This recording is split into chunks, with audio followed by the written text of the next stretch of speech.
the Earth, right, the upper atmosphere of the Earth, the ionosphere, absorbs high energy electromagnetic radiation from solar flares.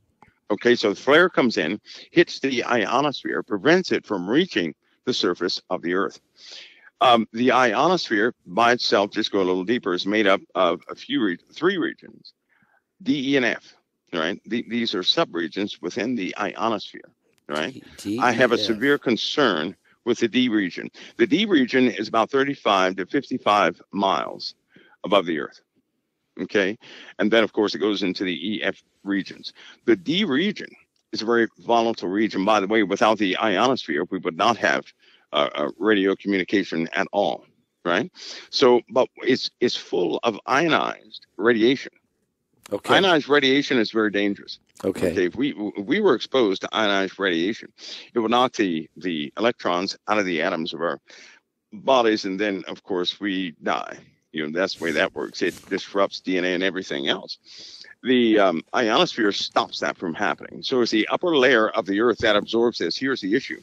The D region is going to get hot, Pastor Paul. Okay. It's going to get hot. With this plasma burst, the Earth will absorb the energy from this burst. Think about that. All that energy released is going to get absorbed. Every part that hits the ionosphere, the bow shock, once it goes to the bow shock, helipulse, all this stuff, it's going to get absorbed by the Earth.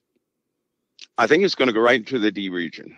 Okay, help me, Mike. What is the D region? What's the E region? What's the F region? I'm sorry. These are ionosphere regions. Okay. These are ionosphere regions. These are regions broken up in the ionosphere. Okay. For good reason, because they do, they're responsible for different things. The D region is a very dangerous region for us, because if it's overloaded, we're going to have an Asia problem. Just in case nobody knows, Asia is having the hottest temperatures they've ever had. They have an emergency happening right now. And Asia is in trouble right now. They're in trouble. Really? They've had the hottest April ever. Yeah, Asia has. They have water shortages. Their power systems are failing all over the place. They have some severe problems. And death toll is piling up. Anyway, this same thing. Wait a minute. Nobody knows about the death toll that's piling up. It's piling up over there. So they have severe problems, big problems. And if a disease breaks out, if it were to break out right now in Asia, it would take Asia. It would sweep Asia. It would sweep it. We're going to have the same issue. We only have another month. Pastor Paul, and it's coming right here to you. Whoa! Time out! What? Wait a minute. There's thousands of people dying in Asia. And we've got one more month, and it's going to happen here. Yes. Is it the bird flu, or is it some other? No. Heat. It's a heat issue. Oh, it's a heat issue. Okay. And with this heat issue, and with these solar flares, yes, we have a problem here in America that nobody else has. Right? Okay. We decided to build a bunch of nuclear facilities here in the USA.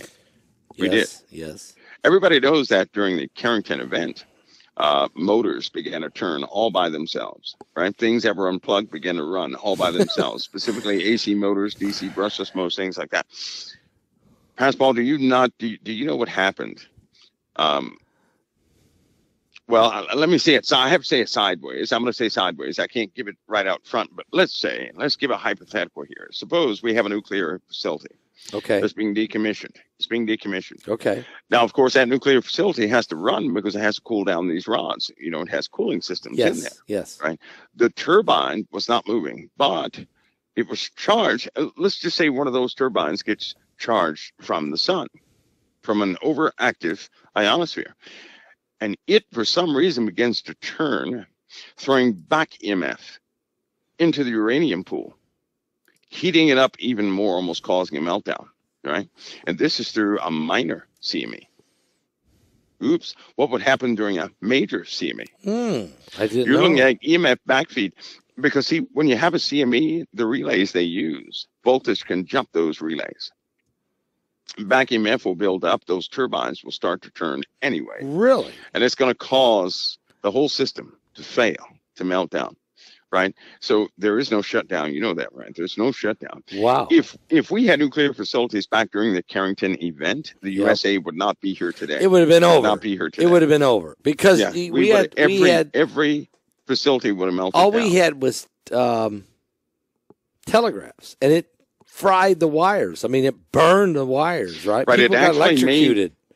It actually made the equipment work when it was not plugged in. Imagine that. And it also, one of the important things, it became daytime in the nighttime. I mean, that's crazy. Wait a minute. Are you serious? I didn't know that. Really? It was that bright. Yeah, it was that bright. So here's what I'm proposing. And here's the problem. I won't go into detail now, but we have another warning. This is solar cycle 25, right? This solar cycle was supposed to hit in 2025. I'm sorry. Right? I'm sorry. Yeah. Not 2024. So it's way ahead of schedule. It is. This solar cycle has just messed up everybody's schedule. Okay. It's out there. Right. Okay. The past 4 solar cycles have been relatively calm. Solar cycle 25 is unexpectedly active. So we have a problem because now we're going to have multiple peaks to the maximum within the maximum, right? We're already experiencing one. This is a peak, but then the sun will level out and go to another peak. And what that means is that sunspot, for example, sunspot, which one is it, guys? Help me out here. Sunspot R3664. Right. You're right. It's 16 times larger than Earth, and it's getting bigger. So imagine if we had 15 of those. No. Yeah. I mean, that would just be 15. Well, we get whammied so many times from so many sunspots, we would just fry, wouldn't we? This is what there's a potential of that. But here's the issue. We have that precise thing happening right now. We have the formation of that precise thing right now, right? There's a network that monitors the sun all the time. We're talking about it. It's a global oscillation network group. So they have a station in California, Hawaii, Australia, India, Spain, I believe Chile, and there are 3 engineering and testbed sites in Boulder, Colorado.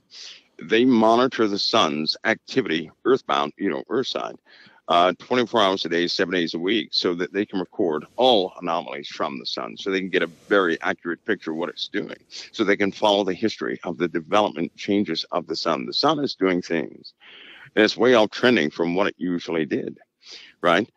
This means that some external force is bearing down on us big time, right? Causing the sun to be a little more hyperactive than normal. This will reflect in our weather patterns. This will reflect in both northern and southern anomalies in the ocean, which will be detected. Very few people are going to know what they are, but they're going to get worse and worse and worse. And part of the tectonic shifting that's going to take place is going to be enormous. That's going to be a norm. This will be followed by, with all these storms that we have, and these hypercanes and all these different weather phenomena that we're having, right? It's going to raise the death toll even more, but it's going to abruptly stop.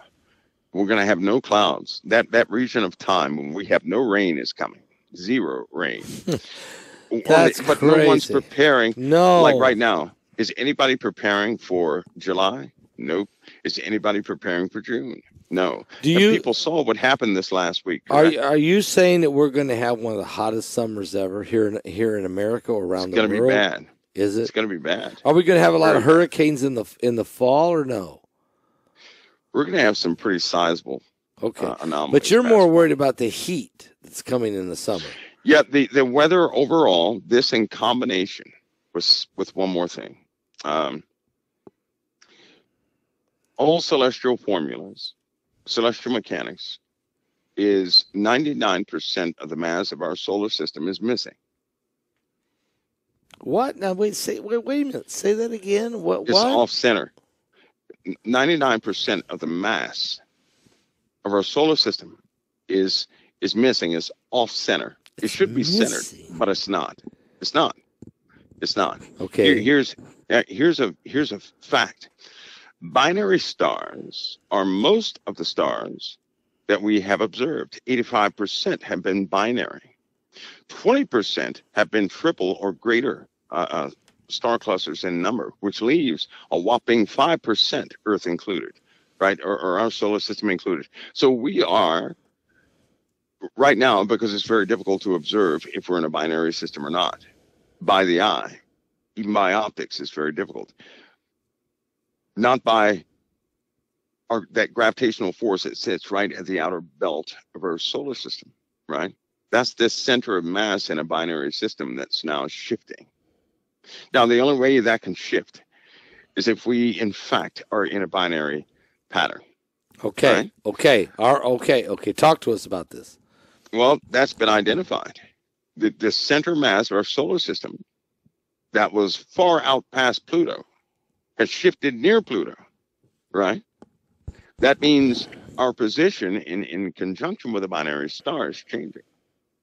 That's what that means. Okay. This accounts for Voyager 1 and 2 when they had to do the mathematics over again because of they had to recompute for gravitational pull that was unexpected. As soon as it started leaving the Earth's influence, it was tugged away into one direction. Both were. Nothing was out there. But now they knew it was. Yes. It was the center mass of two stars. Center mass of two stars. Also, the moon's rotation, right? Yep. Jupiter, Neptune, all these different planets, the mathematics of their orbits do not work out without adjustments. Neither does the moon's orbit around the Earth. As soon as you put us in a binary system. So we'll be okay, keep talking. The mathematics works perfectly. So we're in a binary system. Thank you. And we're not talking Jupiter here. We're talking beyond the end of our solar system. Am I right? The end of the solar system? Yeah, I honestly believe Jupiter was probably about to become something else, and it didn't. But our center mass is still well beyond Jupiter, right?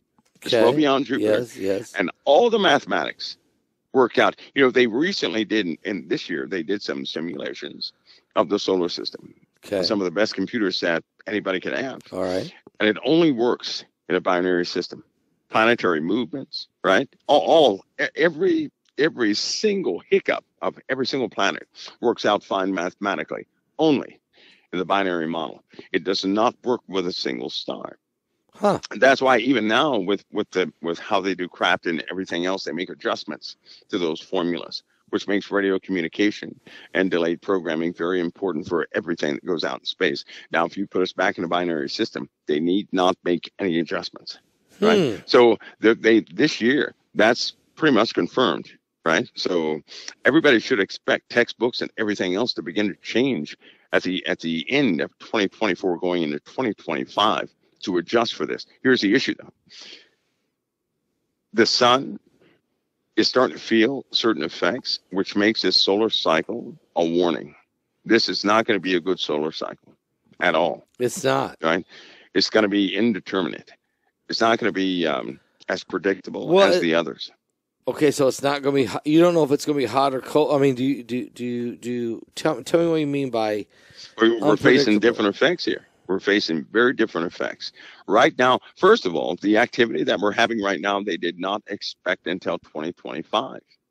Okay, I understand that. That's true. But we're having it now. Yes. And it's already off the scales, right? We've had more sunspots than what we have now, but not the sheer force of energy that's being released from the sun. Well, okay, but what about this plasma wave now? Is this the first time we're seeing?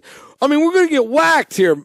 Yes, Mike, we're going to get whacked. I believe that's the first time. Actually, it's the first time in a long time that anybody has ever seen that that condensed force, right? From three sunspots be released like that. And in fact, you could say we had a set of 6, 3 1 days and 3 some days prior, right? Same thing. So that's very condensed power coming towards us. Okay. It's different if it goes out somewhere else by coming towards us. We've not been in this predicament for a long time. Right.